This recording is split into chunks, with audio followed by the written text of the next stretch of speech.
thank you ever so much for having us, Cameron and Marianne. We're absolutely delighted to be, and also for our award, a real honour. So hopefully we can do it justice with our presentation. You've probably noticed in your programmes it was originally me and Duncan, but Anouk has kindly joined us, partly for moral support, but also as tribute to the fact that of how important actually Anouk is in much of the work that we've done, and the fact that a lot of the public engagement at the museum is very much teamwork. It comes down to working with our scientists, production team that Duncan comes from, and people that talk too much like me in our science communication. So we're today going to do a little bit of a general overview of what we do at the museum and the resources that we have and the techniques and expertise that we have at the museum to engage people with science. And these are resources that we're very keen to collaborate with external people on and invite people in to use as well. So please bear that in mind while you have a look at the sort of the suite of activities, if you like, that we carry out.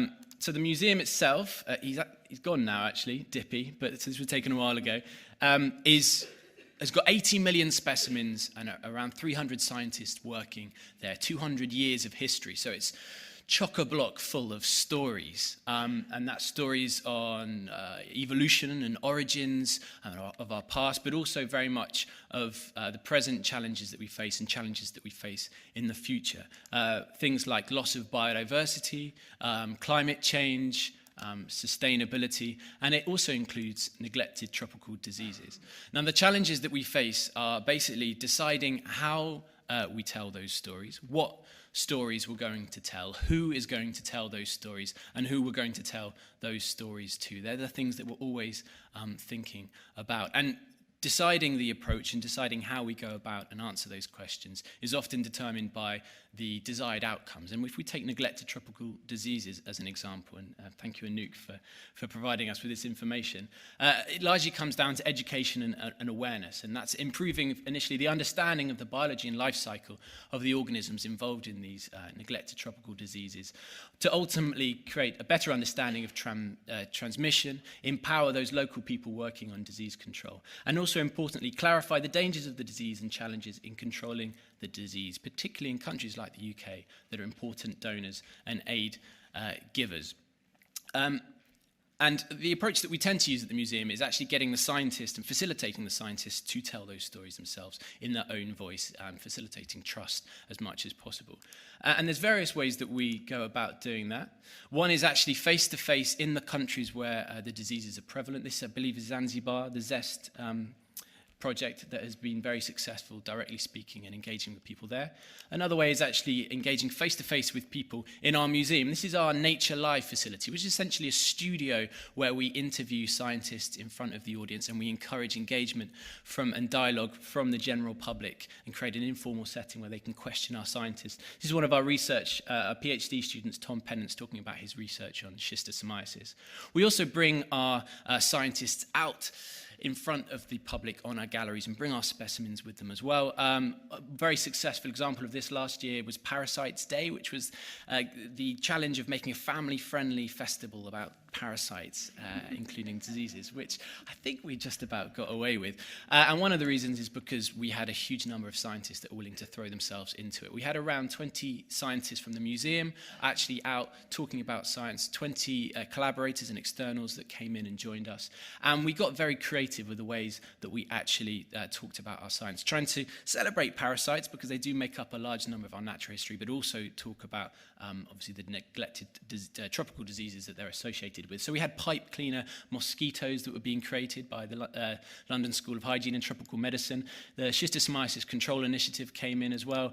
We had kids dissecting cuddly toy dogs to find the parasites and worms inside. We had people crawling through intestines to find the worms that they could. And we even had a poll on which was the weirdest or strangest life cycle of parasites. And it's not taking these things lightly at all, but it's finding ways that we can actually engage initially with our audience so that we can have those important conversations. That leads on to the fact that we have a potential to reach far more people using our digital techniques. We've got 1-minute punchy videos called Surprising Science, where we put these out on Facebook and we look at one interesting fact from one of our scientists, and these have a huge reach. I think it's reached around 11,000 people. We've just started a new project on Facebook Live, which was a broadcast style, like a TV setup in a studio, where we talk directly to the camera, but to people at home watching. And I think that's one of our recent videos, I think reached around 50,000 people. So this is something we're trialing and we're going to be rolling out as well. And it's been highly effective at engaging people at a distance. Which leads on to the digital project, which is associated with Parasites Day, which is a slightly different approach in terms of tone, in terms of the voice that we were using. Instead of our scientists, we went for a different approach. At which point I'd like to hand it over to Duncan and Anouk to talk a little bit about our video, which was Parasites in Motion, and the reasons we think it was so successful. Great, thank you, David. Somewhat unusually, bearing in mind I'm going to be talking about a video, we're not actually going to play it. There are reasons for this, but I'll not bore you with them just yet.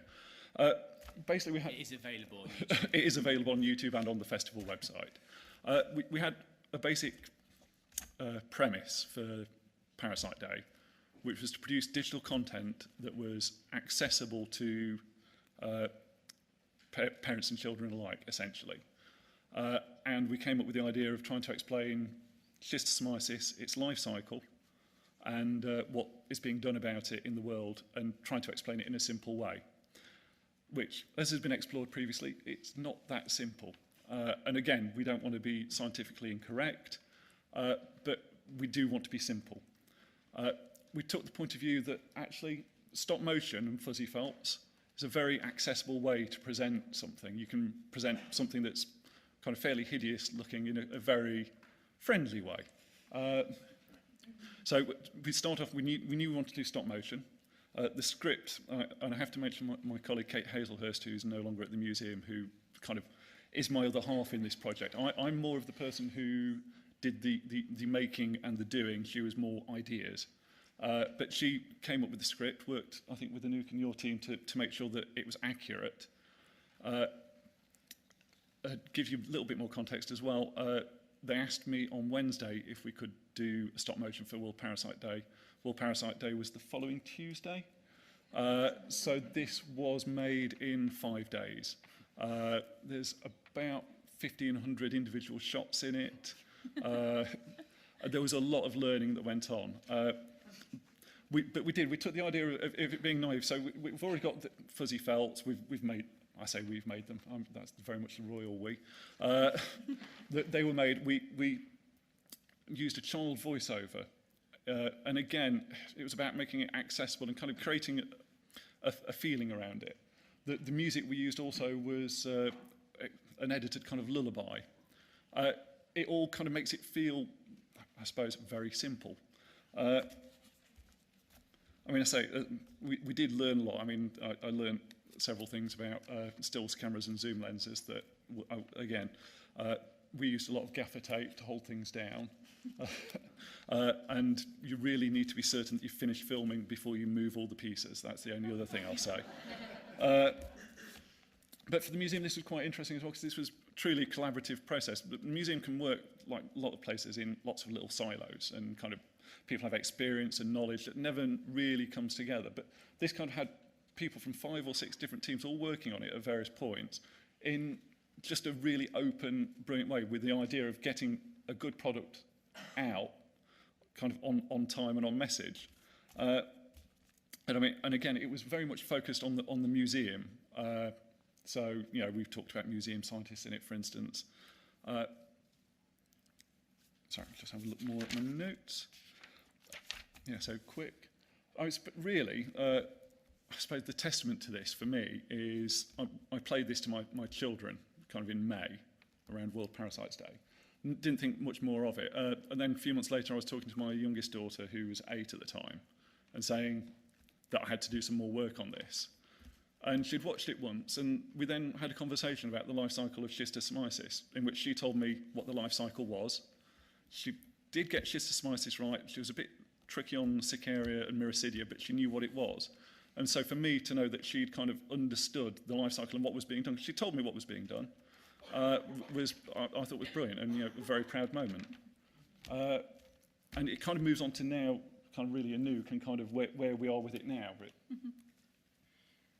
So I was incredibly impressed with how they put this together. As Duncan said, at such short notice. You know, they said they were going to do this, and then suddenly the video was ready, and it was fantastic.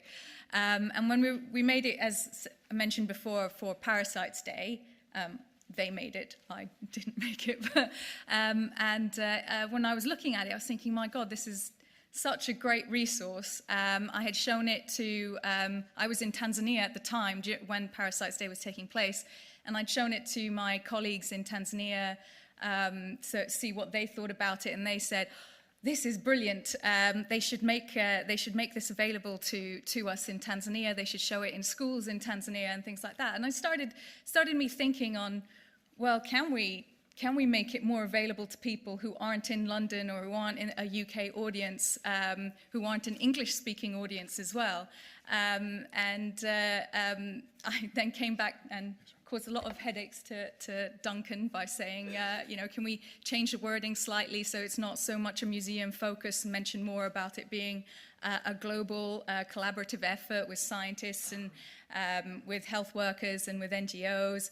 I also pointed out that elimination of schistosomiasis by 2020 might be slightly misleading in terms of what elimination means.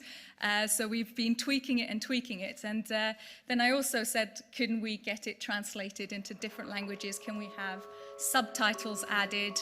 And also, can we make it downloadable so that people, when they have internet access, can download it onto a computer or a phone, and then afterwards they can play it in somewhere where they might not have internet access.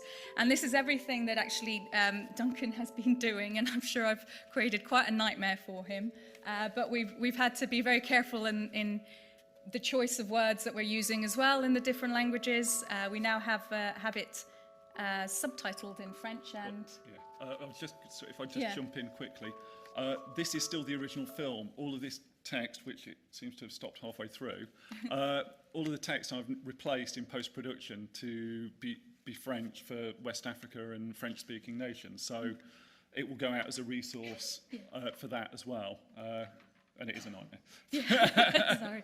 So we've had lots of great feedback with everything from schools telling us that it's a very useful resource to actual students at global health university studying global health saying that they'd been directed to it as a very easy way to understand the very complex schistosomiasis transmission and impact that it has. So we want to try and get it out there as much as possible, and we're very much approaching it from a science communication point of view. So one thing that I'm very passionate about is getting people engaged in science, because science empowers people. For example, I'm a STEMnet ambassador. I go into schools and explain what being a scientist is, but I also try to get kids interested generally in science, whether they want to pursue a career in science or not. And that's something that I do here in the UK, and I often think, well, how can we get this sort of stuff out to areas where understanding the biology and the life cycle of something like schistosomiasis could be very empowering to people. Could be very empowering to school children as well. And this is something that crosses that geographical barrier. This is something that can be downloaded and used by whoever, and it's freely available. I think explains things very clearly in a very friendly way. So everybody enjoys watching it. We've got a few more translations coming as well. Yes, that's right. So we're also looking at doing a Kiswahili version. And a Hausa version. That's slightly more challenging. Good luck, Duncan. Slightly more challenging in London to find children who can do the voiceovers in Hausa and Kiswahili. So if people have suggestions, that's great. But we'll start first with doing the subtitles.